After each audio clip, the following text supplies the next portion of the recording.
오늘 우리는 2026년 우리나라 요양보호사 제도의 중요한 변화와 초고령 사회에 대한 깊이 있는 이야기를 나누어 보려 합니다. 대한민국은 2024년 말 초고령 사회로 진입했으며 2026년에는 요양보호사 제도가 더욱 강화될 예정입니다. 이러한 변화는 단순한 제도의 개선을 넘어 우리 사회가 초고령 사회를 어떻게 맞이하고 어떻게 어르신들의 삶의 질을 높여 나갈지에 대한 깊은 고민과 방향성을 담고 있습니다. 오늘은 이 제도 개선의 장점들을 자세히 살펴보고 앞으로 우리가 함께 보완해 나가야 할 부분들, 그리고 초고령 사회에서 어르신들의 처우 개선을 위해 어떤 노력을 해야 할지에 대해 이야기해 보겠습니다.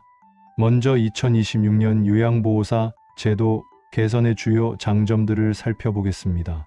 가장 눈에 띄는 변화 중 하나는 바로 장기근 속장려금의 확대 및 인상입니다.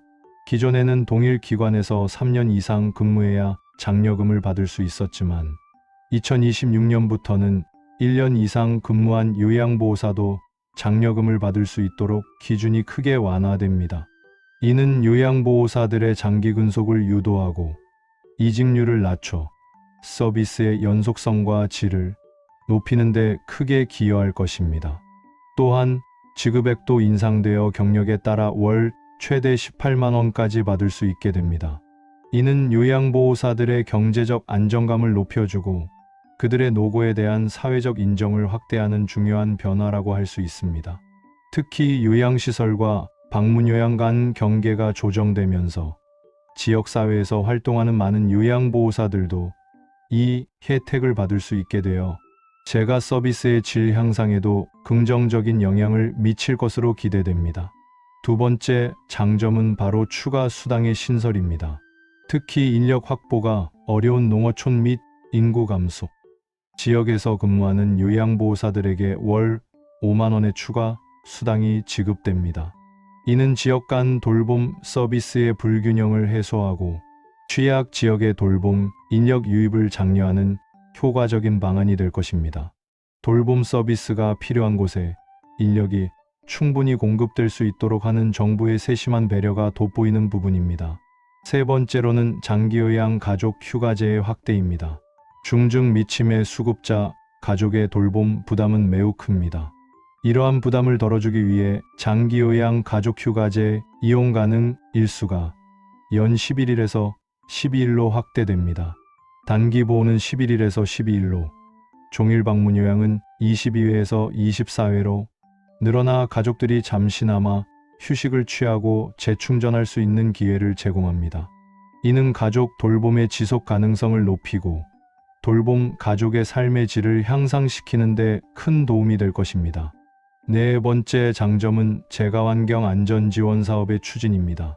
어르신들이 가장 안전하고 편안하게 느끼는 곳은 바로 자신의 집입니다. 그러나 집 안에서의 낙상 사고는 어르신들에게 치명적인 결과를 초래할 수 있습니다. 정부는 수급자가 집 안에서 낙상 등의 사고로 입원하는 것을 예방하기 위해 1인당 생애 100만 원 한도 내에서 안전 레일, 단차 축소 발판 등 안전 품목 설치를 지원하는 사업을 추진합니다. 본인 부담 15%로 이러한 지원을 받을 수 있게 되어 어르신들이 보다 안전하게 집에서 생활할 수 있도록 돕는 실질적인 지원책입니다. 다섯 번째는 병원 동행 지원 시범 사업의 도입입니다. 어르신들이 병원 진료를 받는 것은 생각보다 복잡하고 어려운 일입니다. 거동이 불편하거나 인지 능력이 저하된 어르신들에게는 더욱 그렇습니다. 이러한 어려움을 해소하기 위해 수급자가 병원 진료 시 요양보호사가 동행하는 병원 동행 지원 시범 사업이 새롭게 시작됩니다. 이는 어르신들이 적절한 의료 서비스를 받을 수 있도록 돕고 보호자들의 부담을 덜어주는 중요한 서비스가 될 것입니다. 마지막으로 24시간 단기 보호의 확대도 중요한 장점입니다. 주야간 보호기관에서도 일정 조건을 갖추면 24시간 단기 보호가 가능해져 보호자의 출장이나 휴가 시 돌봄 공백을 최소화할 수 있습니다. 이는 유연하고 다양한 돌봄 서비스 제공을 가능하게 하여 어르신들의 개별적인 필요에 더욱 효과적으로 대응할 수 있도록 합니다. 이러한 제도 개선들을 통해 2026년에는 장기요양보험이 단순한 의무보험이 아닌 존엄한 노후를 지키는 사회적 안전망으로 확고히 자리매김할 것으로 기대됩니다. 정부는 살던 곳에서 건강하고 행복한 노후를 보내는 사회를 목표로 재가 중심의 돌봄 체계를 지속적으로 강화할 계획입니다. 이는 어르신들이 익숙하고 편안한 환경에서 존엄한 삶을 유지할 수 있도록 지원하는 매우 중요한 방향성입니다. 그렇다면 이러한 장점에도 불구하고 2026년 요양보호사 제도에서 보완해야 할 점들은 무엇일까요? 가장 시급한 것은 요양보호 인력의 절대적인 부족 문제입니다. 한국은 2024년 12월 23일 65세 이상 인구가 20%를 넘는 초고령 사회로 진입했습니다. 건강보험공단은 2026년부터 실시되는 시설 인력 배치 기준 상향 등의 영향으로 2028년에는 전국적으로 필요인력 대비 15%에 해당하는 11만 678명의 요양보호사가 부족할 것으로 예상하고 있습니다. 이러한 인력 부족은 아무리 좋은 제도가 마련되어도 실제 서비스 제공에 큰 걸림돌이 될 수밖에 없습니다. 인력 부족 문제를 해결하기 위해서는 우선 요양보호사의 직업적 위상을 더욱 높여야 합니다. 단순히 임금 인상뿐만 아니라 사회적 인정과 전문성 강화가 동반되어야 합니다. 요양보호 업무의 강도를 고려한 적정 임금 수준을 지속적으로 논의하고 경력 개발 경로를 명확히 제시하여 요양보호사들이 장기적으로 이 직업에 종사할 수 있도록 유인해야 합니다. 또한 교육 및 훈련 프로그램을 더욱 내실화하여 전문성을 강화하고 업무에 대한 자부심을 가질 수 있도록 지원해야 합니다. 이와 함께 외국인 돌봄 인력 도입에 대한 사회적 논의를 더욱 활발히 진행하고 필요한 경우 신중한 검토를 통해 현실적인 방안을 모색해야 할 것입니다. 두 번째 보완점은 요양보호사의 업무 부담 경감입니다. 현재 요양보호사들은 신체 수발뿐만 아니라 가사 지원, 정서 지원 등 다양한 업무를 수행하고 있습니다. 초고령 사회로 갈수록 어르신들의 건강 상태가 다양해지고 요구되는 서비스의 복잡성도 증가할 것입니다. 따라서 요양보호사의 업무 범위를 명확히 하고 불필요하거나 과도한 업무를 줄이는 노력이 필요합니다. 예를 들어 식사 준비나 청소 같은 가사 업무는 가족 돌봄이나 별도의 가사 도우미 서비스로 분리하여 요양보호사들이 핵심적인 돌봄 서비스에 집중할 수 있도록 하는 방안을 고려해 볼 수 있습니다. 또한 디지털 기술을 활용한 업무 효율화 방안을 모색하여 행정 업무 부담을 줄이는 것도 중요합니다. 세 번째로는 요양보호사의 안전과 건강 보호입니다. 어르신들을 돌보는 과정에서 발생하는 신체적, 정신적 부담은 상당합니다. 근골격계 질환과 같은 직업병 예방을 위한 교육과 보조 장비 지원을 확대하고 심리 상담 프로그램 등을 통해 요양보호사들의 정신건강을 관리해 주어야 합니다. 이들이 건강해야만 어르신들에게 양질의 서비스를 지속적으로 제공할 수 있기 때문입니다. 이제 초고령 사회에 우리가 나아가야 할 길과 노인 문제, 특히 노인의 처우 개선에 대해 더 깊이 생각해 보겠습니다.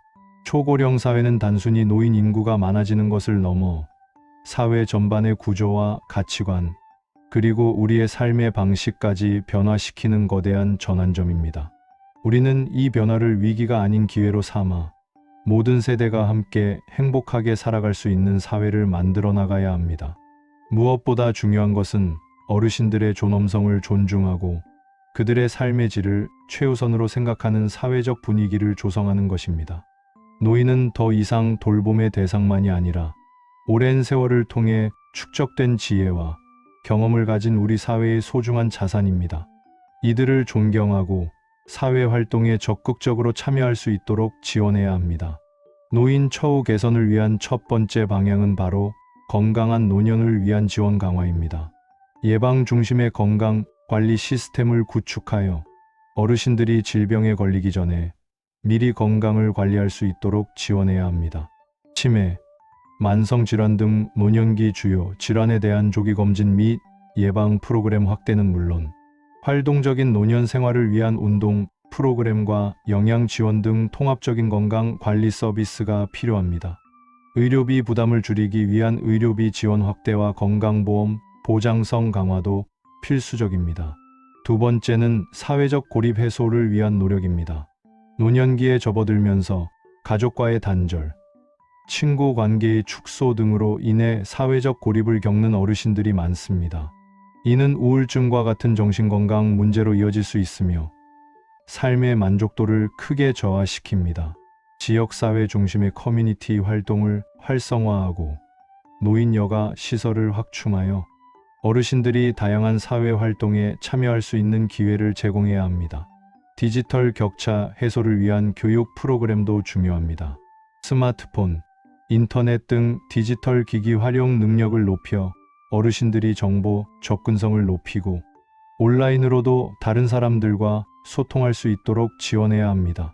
세 번째는 경제적 안정을 위한 정책 강화입니다. 노년층의 빈곤 문제는 초고령 사회의 가장 큰 문제 중 하나입니다. 기초연금의 실질적인 인상과 노인 일자리 확대는 어르신들의 경제적 자립을 돕는 중요한 축입니다. 특히 노인 일자리는 단순히 소득 보전을 넘어 사회 참여의 기회를 제공하고 활기찬 노년 생활을 유지하는 데 큰 역할을 합니다. 어르신들의 경험과 지혜를 활용할 수 있는 다양한 형태의 일자리를 발굴하고 지원해야 합니다. 또한 재취업 교육 및 창업 지원 프로그램을 통해 어르신들이 새로운 직업 역량을 개발할 수 있도록 돕는 것도 필요합니다. 네 번째는 주거 환경 개선입니다. 어르신들이 편안하고 안전하게 거주할 수 있는 환경은 삶의 질을 결정하는 중요한 요소입니다. 무장애 설계를 적용한 주거, 공간 확충, 고령 친화형 주택 공급 확대, 주택 개조 지원 사업 등을 통해 어르신들이 살던 곳에서 안전하게 노년을 보낼 수 있도록 해야 합니다. 특히 낙상 예방을 위한 주거 환경 개선은 매우 중요하며 앞서 언급된 재가환경 안전 지원 사업과 같은 정책들이 더욱 확대되어야 할 것입니다. 마지막으로 세대 간 소통과 통합을 위한 노력이 필요합니다. 초고령 사회는 세대 간의 이해와 협력이 더욱 중요해지는 시대입니다. 어르신들이 젊은 세대와 교류하고 소통할 수 있는 다양한 프로그램을 마련하여 세대 간의 격차를 줄이고 서로를 이해하는 문화를 만들어 나가야 합니다. 어린이집과 노인복지관의 연계 활동, 학교와 연계한 멘토링, 프로그램 등은 세대 간의 자연스러운 교류를 통해 어르신들에게는 활력을, 젊은 세대에게는 지혜를 나눌 수 있는 기회를 제공할 것입니다. 2026년 요양보호사 제도의 개선은 초고령 사회라는 거대한 흐름 속에서 우리가 나아가야 할 방향을 제시하고 있습니다. 장기 근속장려금 확대, 추가 수당 신설, 가족 휴가제 확대, 재가환경 안전 지원 사업, 병원 동행 지원, 24시간 단기 보호 확대 등은 요양보호사의 처우를 개선하고 어르신들의 돌봄 서비스질을 높이는 데 크게 기여할 것입니다. 하지만 동시에 요양보호 인력 부족 문제, 업무 부담 경감, 안전과 건강 보호 등 보완해야 할 점들도 명확히 존재합니다. 우리는 이러한 제도 개선의 장점을 최대한 활용하면서 동시에 보완해야 할 점들을 해결하기 위해 끊임없이 노력해야 합니다. 초고령 사회에서 어르신들의 존엄성을 지키고 삶의 질을 높이기 위해서는 건강한 노년 지원, 사회적 고립 해소, 경제적 안정, 주거 환경 개선, 그리고 세대 간 소통과 통합이라는 다각적인 노력이 필요합니다. 이는 정부만의 역할이 아니라 우리 사회 구성원 모두가 함께 고민하고 실천해야 할 과제입니다. 2026년은 단순한 한 해가 아니라 대한민국이 초고령 사회를 성공적으로 헤쳐나가기 위한 중요한 전환점이 될 것입니다. 요양보호사 제도의 개선과 함께 우리 사회 전체가 어르신들의 삶에 대한 깊은 존중과 배려를 바탕으로 모든 세대가 함께 행복하게 살아갈 수 있는 포용적인 사회를 만들어 나가기를 기대합니다. 감사합니다.